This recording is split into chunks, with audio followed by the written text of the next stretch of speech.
Hi, this is Carly and Angela, and welcome back to Sisterly Advice. So on this week's episode, we decided to go with a topic about virtual learning. So this is something that affects everyone right now, especially during the pandemic. With me, I don't have any children, but Angela do. But my job that I do in the military, I'm an essential worker. I can't really telework, so I couldn't give you any advice on telework and what my experience is, but I know Angela can talk from experience with virtual learning. So Angela, you have 3 kids, right? 4. Well, 3 that's in school. Yeah. I know you got 4 kids. No, because I be forgetting about him sometimes. I be like, I got 3 kids. Oh, darn it. I just had a baby. I got 4 kids. Yeah, her youngest, oldest, what would we just say, your youngest daughter from the baby, she just has 9 years apart. 9 years. Woo, Jesus. But yes, so we got 3 school age kids, 13, 12, and 9. Yeah. So far, how was it being so what was the thought process with the kids when they heard that with everything with COVID and how they may or may not go to school? How did they take it? The kids? Oh, wow. Of course my son, he was happy. He's the oldest, and he's 13. You know, he keeps to himself anyway, so he could care less about social interacting with other people, because he's a gamer. So that's how he interact with other people. My daughter, my middleest one, Lashaya, she's 12. She kind of didn't like the idea that she had to go to school online, because she liked connection with people. So she really wanted to go to school, and she was sad when I told her that she couldn't.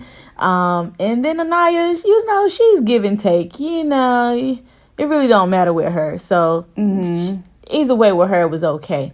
Okay. So 3 different kids.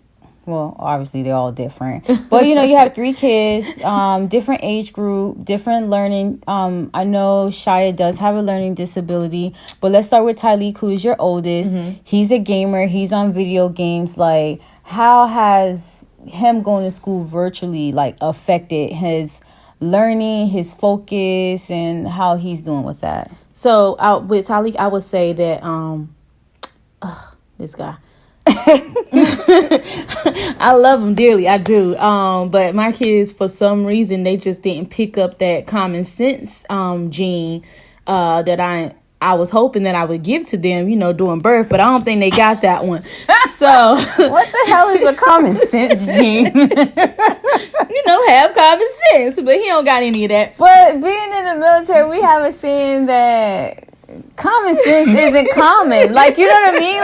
Because everybody is different backgrounds, and I could see that. Some things that you would just assume is common. For instance, when the trash is full, common sense would say, "Oh, let me tie this up and take it out to the trash, and then put a bag in there." That is common sense. Some people be like, "Well, it's not really full, so I'm gonna just leave it full." Or they'll take out the trash and throw it in, and you're like, common sense will tell you put a new bag in there. You're like, "Well, I took the trash out. That was common enough." You know what I mean? Yeah, they ain't got common sense. So yeah, that's a new one. Common sense gene. But no, that's my baby. I love him to death, but I just feel like, honestly, with him being a gamer, it should have been easier for him to transition to virtual. And honestly, he really know what he doing. The thing with him is I got to make sure he does it. Okay, I can see that. Because either will he just automatically log in and go to the game, because since it's virtual learning, it's I'm not really into doing that because it's not my interest. I'd rather just play the game than because it's not virtual learning for him isn't logging on playing the game. Right. It's actual thinking process, and he by him being home, he feel obligated to take a nap when he pleases. Even though they give them a time limit. So for instance, school starts at 8, right? But theoretically, if they was in school, it would end at like 3:10 or 3 o'clock. So me thinking, okay, when it's time for you to go to school, you're literally going to be at that tablet, doing your schoolwork between 8 and 3. When it's lunchtime, you stop and you eat your food and then you go back to learning. But no, if I'm not there, this guy, he'll do his first 2 periods and then he go take a nap. But his nap doesn't be a nap; it turns into a little slumber. So he sleep for hours. So I'm like, this guy. But you know what? He really is a smart kid. It's just I really think that he can handle it. It's just his focus, like, just because it's so many other things that he can do while he's at home versus when you at school. You have to pay attention to your teacher in class. You have to. You have no choice. You can't go lay down in your room. But you at home, you know what? They don't see me. I'm gonna go take a nap. That's what he does.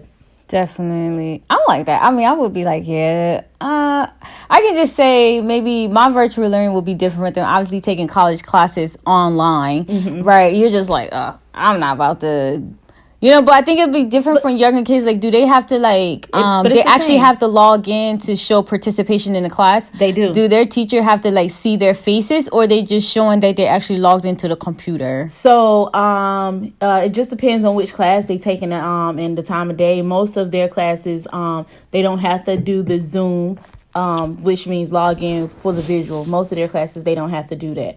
I recommend that he do it so he can see his teacher actually teaching the subject, right, so he can be on point. That's what I recommend. But they don't have to do it long as they hit the button that says present. And if they hit that button that say present and they don't turn their work in for that day, they will get a 0. So he literally click the button saying present and be in the kitchen making lunch or breakfast or something, right? But I'm just saying, because your camera's not, you choose not to turn on the camera, so you can be like, oh, I'm present in here, and then not even listening. You're in a whole different room. True indeed. Now, they just added the present button, though. That's a new feature. So it seemed like from the beginning, when they started school to now, they keep adding things to enhance I guess to make these kids responsible for their attendance, to make them responsible for their work. Okay. Yeah. So they're doing better. I think the longer that they keep this virtual thing going, the more they're perfected. But in the beginning, they wouldn't know if they was up there or not, to be honest. As long as work being turned in, then it would be fine. Well, the thing is, so many glitches. So they wouldn't know if they were turning in work or not. If they wasn't turning it in, or they couldn't, or if they just couldn't log in that day, or if they had any problems. And mind you, with this happening all of a sudden, I would say a lot of parents wasn't prepared for their kids to stay home. So a lot of kids didn't have devices to use to go to school. And before the first week of school, me and my husband, we was wrestling with the thought of, or thinking about, should we buy them tablets? She talking about me and my husband as if, I don't know, she married to my brother. Like, Alan, come get your wife. But we was wrestling with the idea, of trying to figure out if we really want to buy them tablets. Like, that's because first I was going to get them iPads, and he was like, that's too much. And I was like, yeah, you're right, that's too much money. Because we didn't want them, my 9-year-old, she clumsy, she breaks stuff. Yeah. So I'm like, okay, all right. So, I think we stood in the store maybe an hour to 2 hours. Going back and forth on whether to get these tablets or not. But I feel like, okay, as a Apple advocate, because I love Apple all day, every day. I would say that sometimes Apple isn't compatible with a lot of stuff. Right. As much as I love the product and just the things like what I'm interested in doing, like my MacBook and my computer work for me. But I can say I took a class. So mind you, like, if you guys don't know, like I have my master's degree, so I finished my master's degree. Thank you. Round of applause, everybody. I finished my master's degree on a deployment, but one of the classes, like one of the last 3 classes I had to take, the teacher provided software that I need to use to do a project. And I had to email the teacher because it wasn't compatible with Mac. And I'm like, so me being me, I'm like, I know I'm not the only one in this classroom that don't have a Mac. That do have a Mac. You know what I mean? Yeah. So then he had to he had to provide a different type of software, different from what everybody else in the class was using. And I felt like, oh my God. And then it was a group project. So then I'm like, oh my God. Yeah, because it's like I have to depend solely a lot on my teammates because I can't get that software. Yeah. And then I'm on my laptop. We don't have Wi-Fi. I'm like in my room trying to, WhatsApp my teammates and stuff. Like there was alternative, but I would have preferred using the same programs that the rest of my teammates were using. Yeah. So I can understand like trying to struggle because you want your kids to have the best of the best technology, right. So that way. But I want it to be compatible. But it needs to be universal, mm-hmm. So I can like Apple. Come on. Definitely understand that. So we end up getting the Google Chrome tablet. Okay. I think because I didn't even know they came out with one till we was in there and we found one. But I ended up getting all three of them a tablet because we wasn't sure what we was going to do. And they all started virtual learning that day. Okay. So that's Tyleek's situation, your gamer. You have to stay on top of him to stay focused. For all the parents out there that do have kids who are a gamer but they kind of struggle with the online learning, the virtual learning with the school and everything, how do you guys cope and deal with that? To answer that question, you guys can follow us on our Instagram page at Sisterly Advice 30S. You see our photo pop up. So leave your comments and questions down there, and maybe you can help other parents out as well on different tips and techniques to get their kids and help them get their kids engaged as well. So we're gonna move on to Lashaya, who is our that's my special niece, but she's so cute and funny, but she actually has a learning disability. Yes. So how do you cope and like what's the different techniques and how do you deal with that and how is she handling that? Like, so how did that go? That's my sunshine. I love her to death. So she is dyslexic. She tend to read differently than everybody else. She see numbers differently than everybody else. But she's really smart. Mm-hmm. I think she's smart. That's my baby. She's smart. Everybody think their kid's smart. and they think their kids ain't bad, but we ain't gonna talk about bad parts. Look, you got parents who kids 6 years old crawling like, oh my baby's so smart. Mm-hmm. Look, he can hold up two fingers. Oh, done. But that's okay. Everybody kids smart, and they don't even take their kids to do an IQ test, but they so smart. I'm telling you. But I had my baby tested. She's smart. We just joking for all the parents out there. But everybody kids are smart. Yeah. Yep. Everybody. All right. Okay. So Lashaya, she's dyslexic. That's my baby. I feel like with her virtual learning,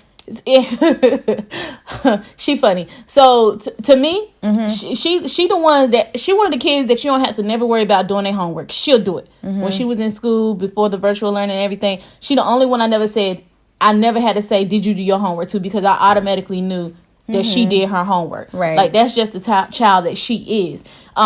So when it came to virtual learning, this is because she has this problem, and they did try to give her a dyslexia course as well online, but she doesn't have that one-on-one help like she would if she was in school.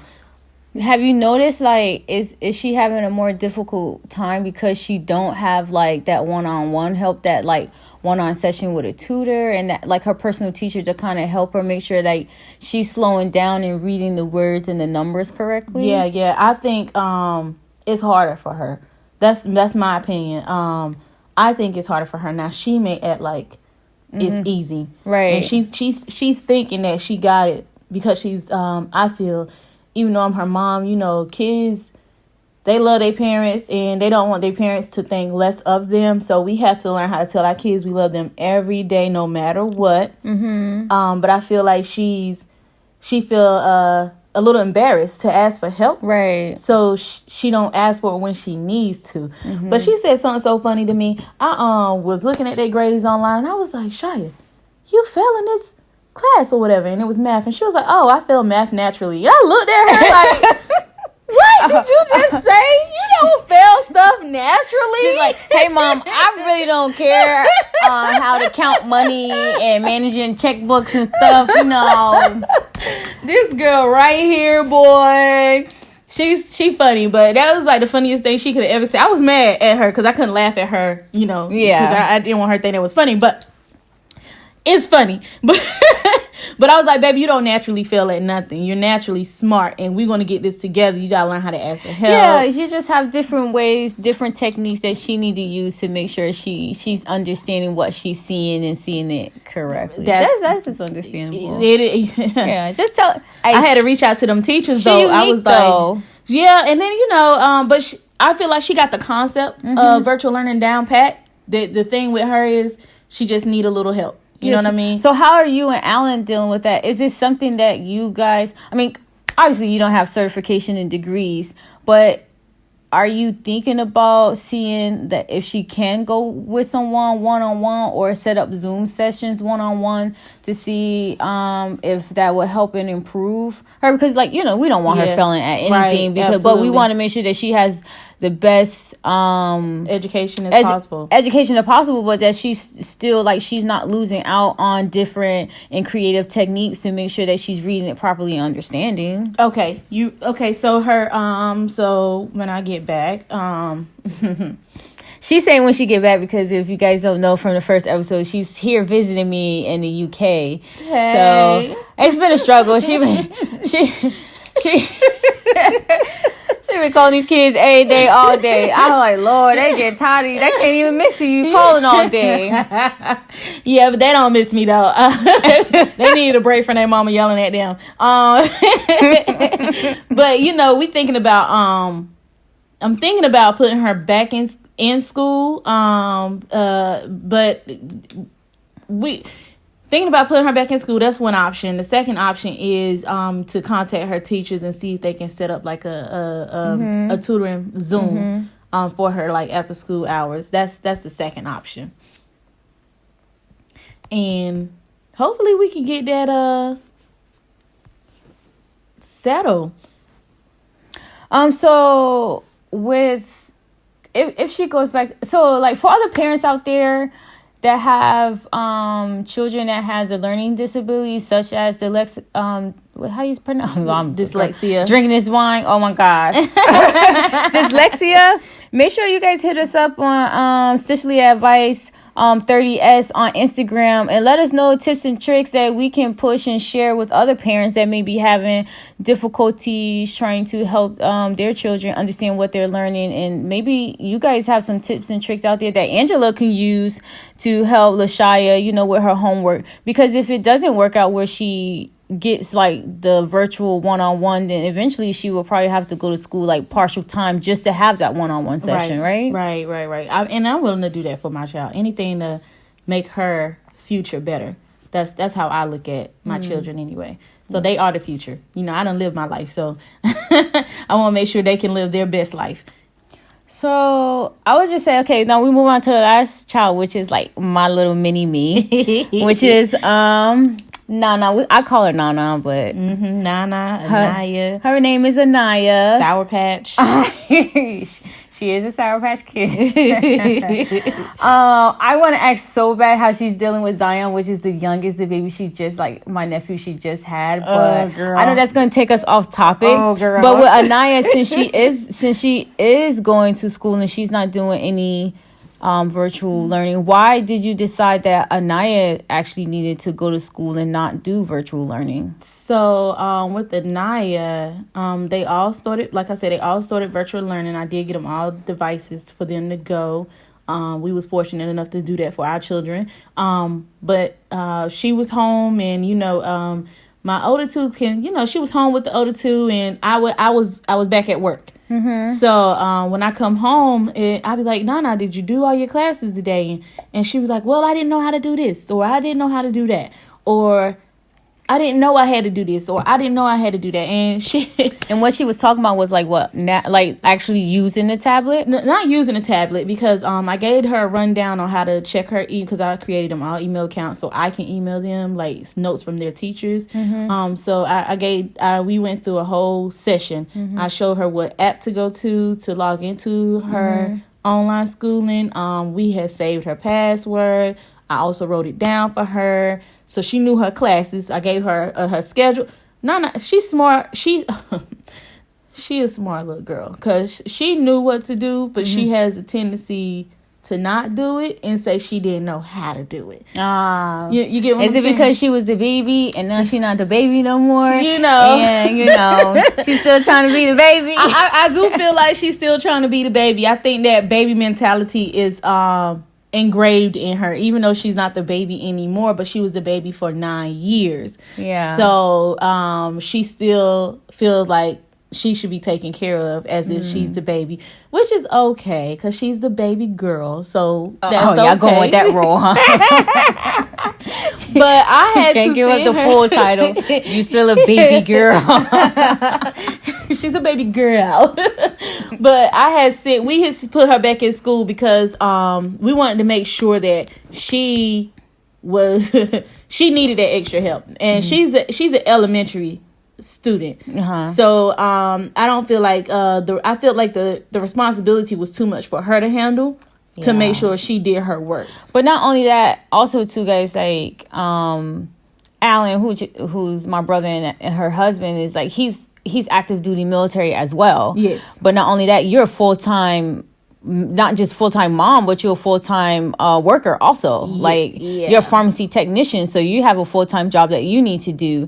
And obviously with the age difference between Tyleek and Lashaya is a big gap for them they're just focused and more responsible handling their online classes versus trying to help her with hers. Versus a Nana who's like 9. She on a full-blown strategic, like laid out schedule, and she's 9. She's like, Mom, I'm just trying to make breakfast and get dressed. And she go to school now, and her school is a 5-minute walk from the house, and she still don't make it to school on time. But it's okay, That's another topic. But obviously, there's been pros and cons to virtual learning because it's all not bad. It's not all bad. So since she is going to school, like how are classrooms set up? Like how is that set up? So with with everything the way it is now, they really don't allow the parents back into the school as much as we used to go before. But after her first day, she came home, and I couldn't tell if she was excited or if she didn't like it, because I just couldn't tell with her, because she could like something but act like she didn't, just for looks. But that's how she is. I really think she enjoys school. Even though she has to wear the mask all day, they have to wear the mask all day. Okay. Water fountains are not available, so they have to have a bottle of water every day they go to school, which I think the school also provided them bottles for the kids, and they have a fill up station, so this doesn't cause the kids to take off their masks and kneel over at the water fountain or accidentally put their lips on something, whatever. So like if the kids had their own water bottle, so the kids can have their own water bottle, and the school will provide the water pretty much. Right. They just provide the water. That's right. But I think she said that they're in her classroom, that they're spaced out. They're really spaced out, and I believe they have dividers up between the students, and she wear glasses, so on a day that she forgets her glasses, she sits at the back. She can't do like she did before and just go sit at the front on the carpet, because once you have an assigned seat, that's it. That's your station. They did provide my other two kids with books and supplies because they're virtual learners, but Nana, she go to school. They provided her with some stuff too, but she uses her own tablet, so still a good thing that I bought her tablet. Oh, that's good. Yeah, because she can still use her tablet while she's in school for her math and her reading, versus touching devices that they have to keep cleaning and all that good stuff. Yes. So I really feel like she likes school. It's different than it was last year, but she likes it because she's a talker, so she has to have that connection with other people just so she can have a conversation for no unexplainable reason. She can't just randomly talk from the back and with a divider up. She gonna be yelling across the room, right?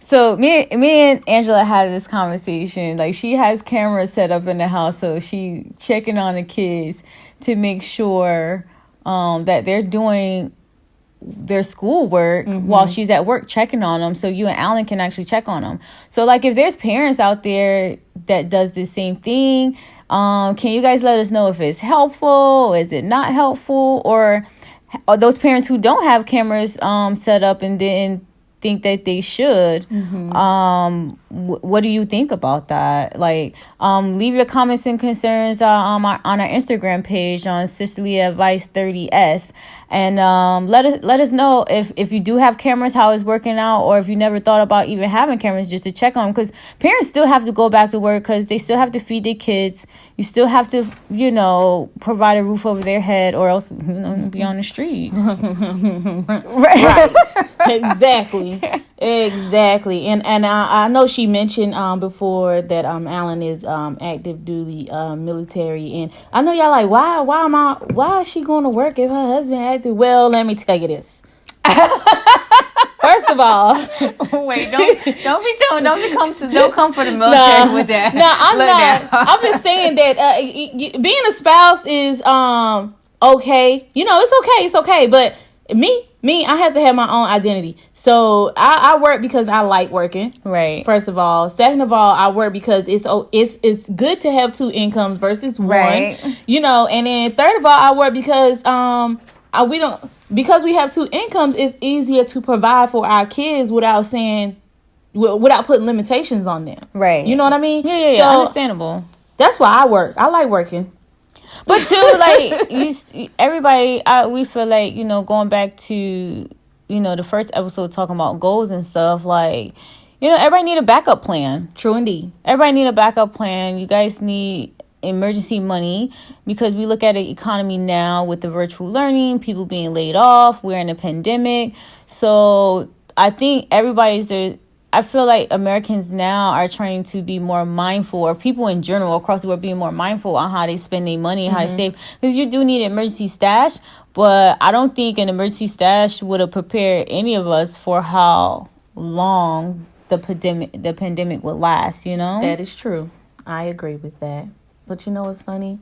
What? Why are you laughing? Because God is good. I know it's gonna be funny to me. You just started laughing. It's not funny. It's just like when I think about how it happened, how the pandemic happened. Yeah. I was actually pregnant, and then I went out on leave. Yeah. And I was lucky enough that I could stay home for X amount of time, but still get paid for it, because I was with my job for so long. I had maternity leave, and then my job do got good benefits, so I had maternity leave, and then I had bonding with baby leave, so I was home for 3 months. That's good. So, but at the same time, I was still saving. I wasn't spending like crazy, but if we didn't have that extra income coming in, it'd have been really tight. You know what I mean? It'd have been really tight due to the pandemic. Yeah. So, and technically, I'm an essential worker because I work in the pharmacy, and they never shut my job down at all. So I had to deal with. Yeah, because people still had to get medicine, and people probably was going out for their parents and grandparents, or like the elderly, so they wouldn't have to